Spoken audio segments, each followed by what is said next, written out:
Now let's turn to the president's wiretapping claim.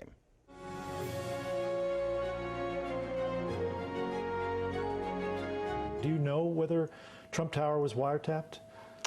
What I can say is there are many ways to surveil each other now, unfortunately. Do you believe there was an article this week that talked about how you can surveil someone through their phones, through their, certainly through their television sets, any number of different ways, and microwaves that turn into cameras, etc.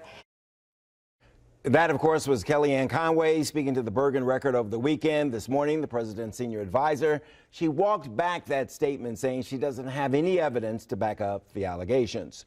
Well, it turns out Congress doesn't have any evidence to back up the president's wiretapping claims either. Today was the deadline for the Department of Justice to provide the House Intelligence Committee with proof that President Obama tapped phones at Trump Tower during last year's election. Late today, they asked for more time. Jane Torrance is deputy managing editor of the Weekly Standard. What do you make of the delay?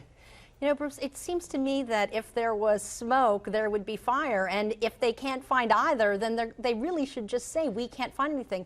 To me, they've had over a week now to come up with something, anything. They're not saying, hey, we found something, we need more time to look into it. They're saying we need more time, period. And in fact, earlier today, I heard one of the members of the House Intelligence Committee saying they hadn't heard a word until the very, very end of the day from DOJ. My first inclination, though, when I heard we need more time is that maybe there's something there. Maybe they stumbled on something. That's certainly possible, but given the way the statement was worded and given everything else we're seeing, and given the fact that this administration is leakier than a boat shot through with bullets, I think we would have heard that if something happened. And to me, the most extraordinary thing is the president himself made these claims without any evidence, and then the White House asked Congress to find evidence to look to see if it were true. Well, shouldn't the president have had some facts on his hand before making such an outrageous statement? Yeah, and then there was Sean Spicer at the White House. It looked like he was trying for the first time to walk back some of this. Well, he didn't really mean, wiretapping. Well, he didn't really mean. So what did he mean? What do we have here? Exactly, and that's actually one reason I think that the DOJ probably hasn't been able to find anything is the fact that Spicer was walking it back. And he said, well, in 2 of the 4 tweets, the President Trump put wiretap in quotation marks, and that meant he wasn't really talking about wiretap specifically.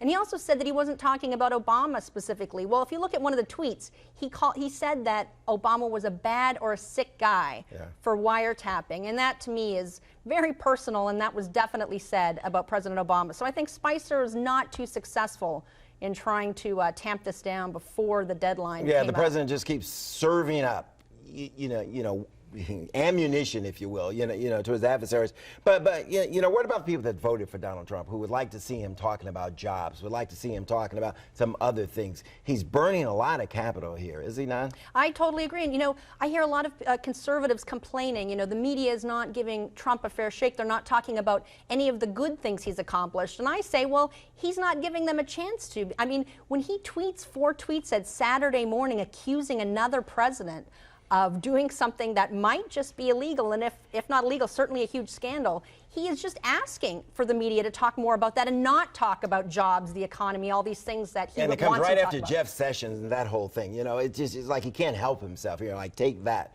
But exactly. It's like he reads something, you see something on the news, reads something, gets very fired up about it, and takes to Twitter without actually thinking, hey, what is the messaging my administration's trying to get across? What should I be talking about? What should I be getting the media to talk about? It's all about how he feels. All right. Thanks, Don. We got to continue this conversation. That was good stuff.